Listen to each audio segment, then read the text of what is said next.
بسم اللہ الرحمن الرحیم۔ ابھی آج نون لیگ نے منشور جاری کیا ہے۔ یہ ایسے منشور ہے جیسے وہ بجٹ جاری کرتے ہیں بوگس، اور ایسے لگ رہا تھا کہ منشور نہیں کوئی بجٹ سپیچ ہے۔ تو بہرحال وہ میں نے پورا تو نہیں دیکھا، لیکن اس میں یہ بتا رہے تھے کہ 1 سال بعد مہنگائی 10% کم کر دیں گے، جو تاریخی مہنگائی 30% تک لے گئے، تو اس کے بعد جو ہے 4-5 سالوں میں 4 سے 5% شرح نمو ایسے، تو کوئی مطلب ایسے لگ رہا تھا کہ کوئی بجٹ سپیچ دی ہے۔ دوسری طرف میاں صاحب نے اس کا افتتاح کیا تو وہ ایک ہاتھ کا نشان بنا ہوا تھا۔ اب وہ ہالی ووڈ بالی ووڈ کی جو فلمیں ہوتی ہیں اس میں ایک پاسورڈ ہوتا ہے، صرف وہ ہاتھ لگاتے ہیں تو ہو جاتا ہے۔ اب وہ ہاتھ یوں بنا ہوا ہے، میاں صاحب اس ہاتھ کو جو ہے دوسری طرف سے لگا رہے ہیں، تو جس منشور میں ان کو ہاتھ ہی نہیں لگانا آتا تو سوچے کہ کیا انہوں نے بنایا ہوگا۔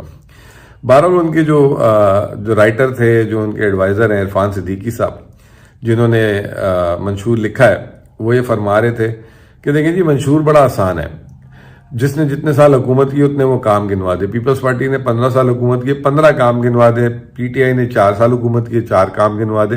اور نواز شریف کے تو کام ہی اتنے لاتعداد ہیں کہ وہ ریڑھی بانے والا بھی جو ہے نا وہ بھی بتا دے گا، نواز شریف کے کام گنوا دیتا ہے۔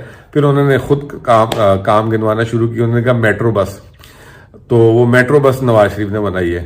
تو پہلی بات تو یہ ہے کہ 25 کروڑ عوام میں جو ہے کتنے لاکھ لوگ ان کی میٹرو بس استعمال کرتے ہیں۔ نمبر 1، پاکستان ریلوے کو برباد کر دیا، جو پورے پاکستان کے لیے چلتی تھی۔ پاکستان ریلوے کا دیوالیہ نکال کے ایک چھوٹے شہر میں جس میں لوگ پتہ نہیں کوئی 15, 20, 30 ہزار لوگ جو بیٹھتے ہیں۔ اچھا، پھر یہ وہ میٹرو ٹرین ہے یا میٹرو بسز ہیں جو قرض لے کے بنائی، 10 سال ہو گئے بنائی ہوئی، نہ اس کا قرض اتار سکے، اور 10 سال سے خسارے میں چلی۔ یہ ہے ان کی کارکردگی۔ یہی کہانی موٹر وے کی ہے۔ موٹر وے جو ہے قرض لے کے بنائے، پاکستان کا ریلوے کا نظام تباہ کیا، موٹر وے بنائے، وہاں پہ ٹرکس وغیرہ یہ وہ ان کے لیے، پھر وہ قرض لے کے بنائی، اب انہی کو جو ہے گروی رکھ کے اس سے قرض لیتے ہیں، اور آج تک ان کا قرض نہیں ادا کر سکے۔ پاکستان کی تاریخ کا سب سے زیادہ قرض جو ہے نون لیگ نے لیا ہے۔ اچھا، پھر آ جاتے ہیں، وہ کہتے ہیں الیکٹریسٹی، بجلی ہم نے دی، اور بجلی وہ والی دی جس کے کانوں کو ہاتھ لگا لیے پورے پاکستان میں۔ پاکستان کی سب سے مہنگی ترین بجلی انہوں نے دی، وہ بھی قرض لے کے لگائی۔ اس کا قرض ادا کرنے کے لیے 2200 ارب 1 سال کا، اتنا تو ہمارا دفاع کا خرچہ نہیں ہے۔ پھر وہ کہتے ہیں کہ جی IMF کے پروگرام کو خداحافظ کیا، ماشاءاللہ سے پاکستان نے 23 پروگرام لیے، دوسرے نمبر پہ ان کی جماعت آتی ہے جس نے سب سے زیادہ IMF کے پروگرام پاکستان میں لیے۔ اور آخری پروگرام کا جو حشر کیا اسحاق ڈار صاحب نے، وہ نامکمل کیا، اور جس طریقے سے پاکستان کو دیوالیے کے قریب لے گئے، اب تو گواہیاں آنا شروع ہو گئی محمد زبیر حفیظ پاشا انصاروں کی۔ پھر کہتے ہیں سٹاک مارکیٹ۔ اب ان کو کیا پتا سٹاک مارکیٹ کیا ہوتی ہے؟ سٹاک مارکیٹ کی اگر پیمانہ گیج کرنا ہے تو پھر تو یہ کیئر ٹیکر نے 4 مہینے میں 20,000 پوائنٹ بڑھوا دی، آپ نے تو جو ہے نا 5 سال لگائے تھے اس کو کرنے کے لیے۔ اور اگر اصل سٹاک مارکیٹ جو بڑی تھی نا وہ بنی تھی مشرف صاحب کے دور میں، 9/11 سے لے کے 2007 تک۔ اس کے بعد سے پاکستان کی سٹاک مارکیٹ میں تنزلی آئی ہے۔ اگر سٹاک مارکیٹ اتنی اچھی ہوتی نا تو آپ کے دور میں، مشرف کے دور میں 2.5 لاکھ لوگ سرمایہ کار تھے سٹاک ایکسچینج میں، جو کم ہو گئے 30,000 ہو گئے۔ یہ 2.5 لاکھ کی جگہ 25 لاکھ لوگوں کو سٹاک مارکیٹ میں سرمایہ کاری کرنی چاہیے تھی آپ کے دور میں۔ تو اتنا تو آپ کو پتا نہیں ہے، وہ ڈار صاحب جو آپ لوگوں کو بتا دیں آپ لوگ۔ پھر آپ نے کہا فیٹف کو ہم نے بلیک سے وائٹ کیا، ماشاءاللہ آپ جاتے جاتے واپس جو ہے آپ کے دور میں گرے ہوا، آپ جاتے جاتے ہمیں دے گئے۔ اس کے ٹف ترین اکنامک ایکشن پلان جو ہے پی ٹی آئی نے، فیٹف کہتا ہے کہ فیٹف کی تاریخ کا ٹف ترین جو 34 ایکشن پلان تھے وہ پاکستان نے اس کو پورا کیا۔ پھر کہتے ہیں جی مہنگائی 2%، 4%، 6% کر دی، شاباش ہے بھائی جان۔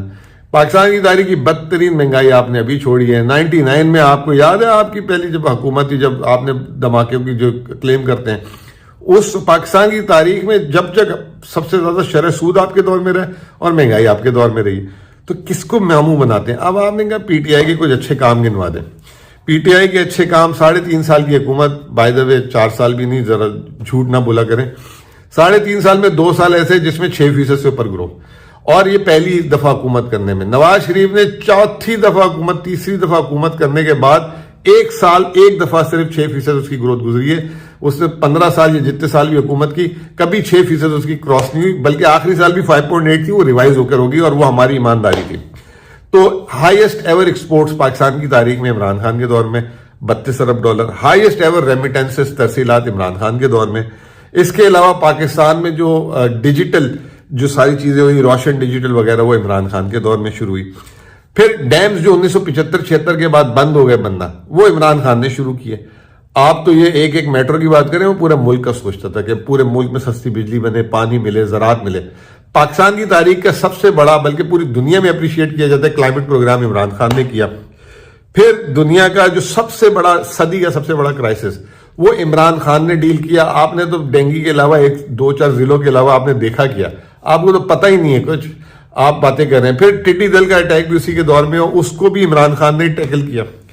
پھر آپ آ جائیں صحت کارڈ، دنیا کا بہترین صحت کارڈ کا نظام، جس کو پوری دنیا میں جو ہے اس کی تعریف کی جاتی ہے، جس کی وجہ سے آج عمران خان الیکشن بھی جیت رہا ہے، وہ عمران خان نے متعارف کرایا، یعنی کہ اس سے صحت عام کر دی.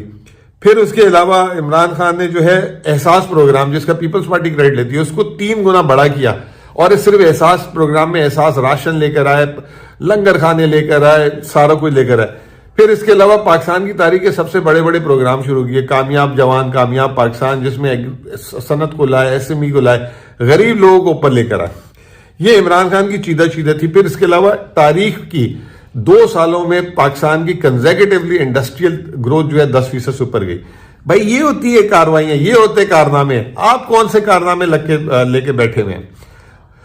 تو یہ تھا آپ کا جو ہے چھوٹا سا جواب جو آپ لوگوں نے آج منشور دیا ہے. اب انتظار کریں پی ٹی آئی کا منشور، جب آپ کو بتائیں گے تو سمجھائیں گے کہ منشور ہوتے کیا ہیں اور بنائے کیسے جاتے ہیں. بہت بہت شکریہ.